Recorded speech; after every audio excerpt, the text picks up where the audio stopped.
What's happening? Andy here. I am joined today by Dave Farrell of PaperCut. How are you, Dave? What's happening?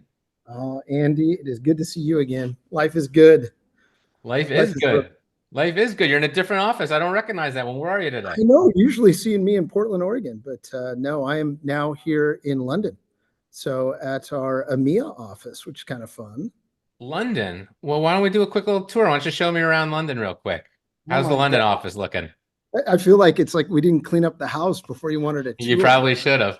We'll do the Probably should have, intro. but you gave me a sneak preview kind of over your shoulder before. I Yeah, love the as you offices. know, each of our offices are a little quirky, but we've got our living wall with Yeah. the paper cut peas.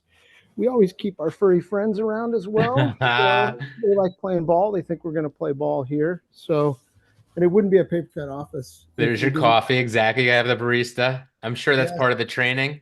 And we are all trained baristas. I can assure you that. But one of the things I love about this office is we have a tree That's a and real tree. real tree. Okay. The trunk's real, but these aren't, but boy, it looks real. But koala bears everywhere. And yeah, a lot of our Oh, that's awesome. It support looks just like the Melbourne office. marketing I've been to teams. that one. I've been to the Portland one. I need to get myself over to the UK, to London, and see the London. So what are you doing in London? It's This is the top secret part. Andy, come on, we have to have content Oh. for the future. But no, working with the teams on some exciting new things that I'm looking forward to share with you over time here over the next few months. So All right. Well, we will check back in on that. But usually when I talk to you, you are in Portland, and so this is kind of interesting. You've piqued my interest. So we will definitely come back to that. But we wanted to just kind of follow up with you. First, let's do just a quickie little background for anyone who stumbles upon this video that doesn't know you guys. But give us the overview. Who's PaperCut, and what do you do for them, Dave? yeah, so PaperCut, we really cut our teeth on print management space, right? We've expanded a bit towards printer enablement, but we're a pure play software company, and I'm happy to say we just got the results from IDC on the print management market share numbers literally this morning. And this is now our fourth consecutive year of being the number one player in print management software. So we don't take that lightly. Our culture is not one to probably parade that around, but I'm excited once a year to kind of look at that report, see how we stood up. We grew 18% in the market share analysis there, and the overall market grew about 2.2. So growing a lot faster than the market. We expanded our number one position. But that's not what drives us, right? Making a difference in the world. We pride ourselves on software that just works and serving a partner community with easiest to do business with. And we do that through a really cool network of authorized solution centers and authorized partners globally, and about 4,500 active resellers strong. It's That's an amazing accomplishment. First of all, that the fact that well, first of all, let's just all be celebrating the fact that the overall print management market, print may Yeah, be sliding, but there's areas where there's growth, right? And so, and even areas where there's not growth, there's still so much pie out there that companies can still grow in their own little areas. But you guys, not only did the market grow, which is, good for all of us, right? for But sure. you guys grew 18%. And that's no easy feat. You have a lot of companies coming at you in all different directions, right? Vendors are coming at you, competitors are coming at you.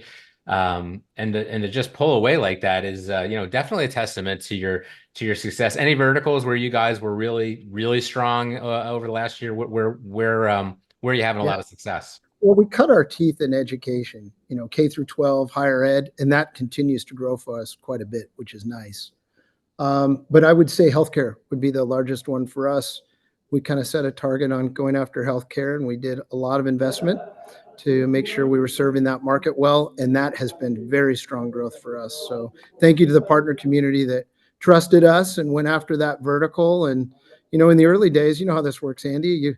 You got to fail a few times before you get it right. But now we're doing quite well in the healthcare arena. Actually, here in London, I think about 50% of the NHS, which is their healthcare system, all runs PaperCut now Oh, over wow. here. So Well, I know we're, you guys have traditionally been very strong in education, but healthcare is definitely, I would say golden goose for our resellers, right? I mean, that's yes, there's a lot of budget in that area and a lot of management that needs to be done, a lot of accounting that needs to be done. They're all moving to the cloud or trying to utilize the cloud better. That's kind of right up your alley, and we're going to kind of, I think, transition the conversation over to that area, right? So I really wanted to chat with you because we just sat through your summit. You just had your 2024 PaperCut Summit, and it was cool. It was great. It was the second or third one I think we've been on now. Yeah. Um, and I know you've had some great results with that over the years. So why don't you tell us about it? How many people did you have on it this year? What was the theme? And then some of the key announcements. What did you guys reveal? Excellent. Yeah, no, this was our third year in a row of doing the summit. We delayed it a little bit. We usually a couple months earlier, and we delayed that for a good reason that I'll talk about in just a minute. But we had over 5,000 registrants for Whoa. this, and I'd say the recipe that we kind of fallen on. Look, we acknowledge that software is part of the value for our partners, right? They're putting together full managed print service agreements, contracts, and support, and we're just one piece of that.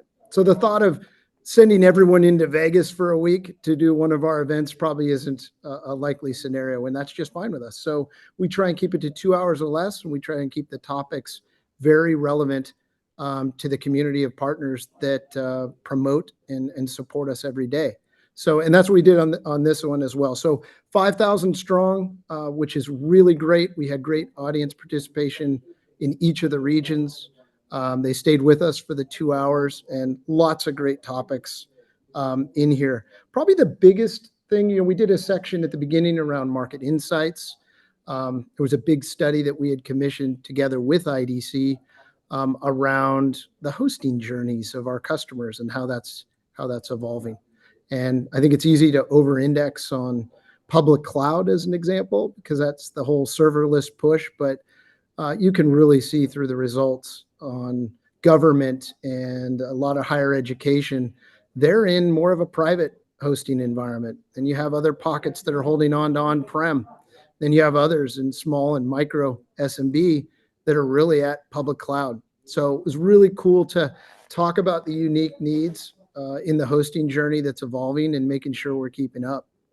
So it was really, that was kind of the theme of the event. But the headline for the event, we did cover some roadmap. I'll hit a few points around there, but we did something a little unique this year. And about a year before, we went out, talked to the partner community, and we saw that the managed print agreements are taking over a little bit more flexible characteristics to them. Want to add new equipment, take equipment out, those types of things. So we felt it was an imperative that we kind of modify the commercial model as well. So together with our authorized partners, we launched what we called unified subscriptions. And what that allows us to do is take the flagship PaperCut MF and flagship PaperCut Hive, the first being great for on-prem and for private hosting, the second for public cloud. But when you buy against that price list, you can move between any of those products without a change to financial terms. So we essentially moved to single flexible unified subscription pricing. And the reason we did that was we wanted to meet customers wherever they are in an evolving cloud hosting journey. So they're going to stay on a 3 or a 5 year agreement, but their hosting needs will change. You don't want to have to rip up and write a whole new agreement just because your hosting needs change on your software. So you can now move without any financial penalty between our products. And that was a very reseller driven, and we spent a lot of time getting feedback on how to bring that to market. So that was our flagship launch, during this year's session. So the subscription base, I know that was the main thing. I mean, you guys bounced back and forth. Several people spoke about it during the summit. So our channel is dug in. We'll just say it, right? These guys have been doing the pricing the way they've done pricing forever. You know, when I look at that subscription base, that base pricing, that is how it is in every other part of my life, like it or not. I used to love it, and now I don't think I love it so much anymore as a consumer because it makes it easy because everything's only a few dollars here, a few dollars there. But what happens is I wind up signing up for everything, right? So if I ever went through, but for the point of this industry, how widely accepted do you think this is going to be with dealers? I know customers that want it are going to obviously love it, right? I mean, if they want it, they want it. And, Yeah. I think that's an advantage to the dealers. But just knowing our community and how resistant they can be to great ideas sometimes, just because it makes them do something different than they've done before. Where do you see the adoption for this new pricing coming? Do you see a lot of That's it a coming real, from our channel, or do you see it coming from other areas of PaperCut? that's a great question. We built it so that it was applicable for this channel. And we heard a number of things from the reseller community in particular. The first is our MPS agreement is center of the universe. So don't expect just because you're going to come out with some nifty, thrifty new model that we're going to change, our MPS agreement. And we know our place, right? We might be at the user end of this and the thing they see all the time on the device. But at the end of the day, we're about 10% of that overall lease agreement. So we're not the lion's share of that lease agreement. So that was essential that we're not changing the MPS agreement. Now, how did that come into play? Well, we kept perpetual pricing around as well, whereas most of our competitors would just throw that out instantly and force you onto subscription. And we heard that given certain comp models and customers that want to have access still to some perpetual, we kept it there alongside. But back to that point of the MPS is at the heartbeat of what we do. We actually priced our subscription to be very competitive with perpetual when you compare us at a 1 year, a 3 year, or a 5 year. And that was essential. And that's what's different. Most companies making this transition, they would say, okay, I want about a 2.5 or a 30-month payback and subscription versus. We couldn't do that because the heartbeat of this thing is the MPS agreement.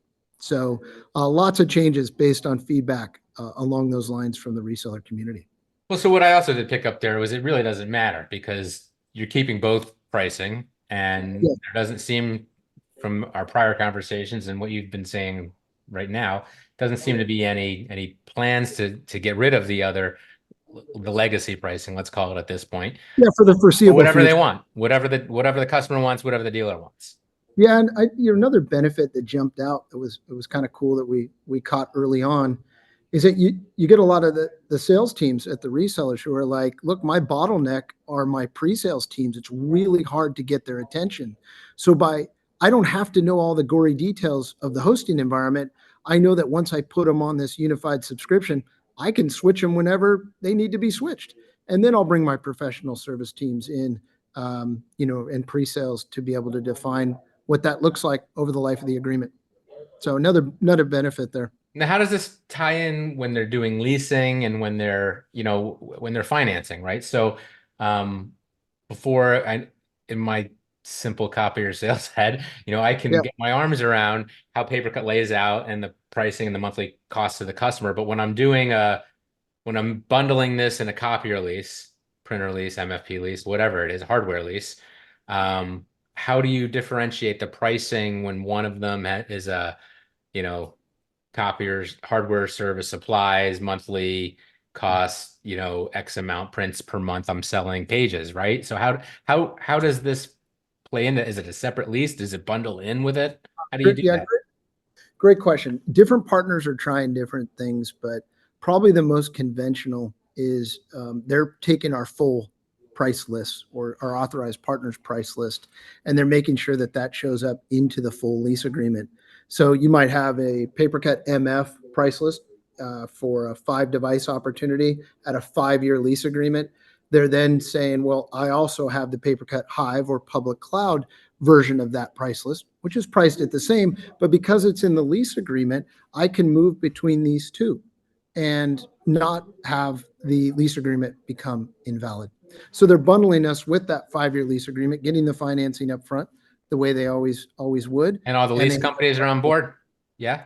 yeah, and it differs by region, right? Some leasing companies have higher restrictions. A number of the partners are self-financing now, Yep. so they have more Yep. flexibilities.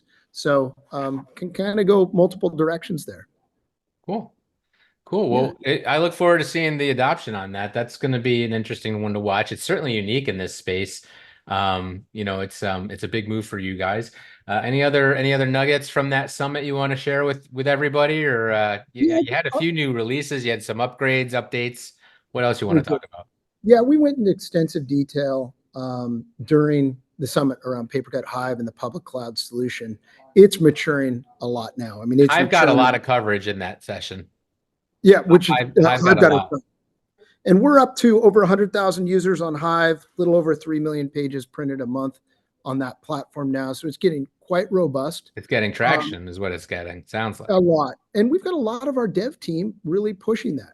And we are still continuing development on both Hive, and obviously being a net new area for us, but also PaperCut MF. So I think the headline on Hive now is that we now have coverage for all but maybe one of the smaller OEMs that still important, but we've got coverage. We just announced Canon and Lexmark. Quick shout out to the Canon team. I know they have their own solutions as well, but that team has just been a pleasure to work with, and very supportive of what we're doing, especially in mixed fleet environments and wanting PaperCut to be successful. So they even removed the MEP charges here on their U.S. business, and now we're good to go there. So full coverage on Hive now for all embedded devices and supports. That was the biggest headline. You'll see a ton of things coming every quarter for Hive. So lots ramping there. On the MF front, MF continues to do extremely well for us. Thank goodness. We're seeing a lot more adoption in private cloud as well. So you're going to continue to see a lot of enhanced security. You know, we went through it's been a little over a year and a half now where we had a pretty big exploit, and it was, wow, did it change our culture in terms of that focus on security. And we have made so many incredible contacts with friendly hackers that now find things and sightings well before we would even find it in our standard process, which is great.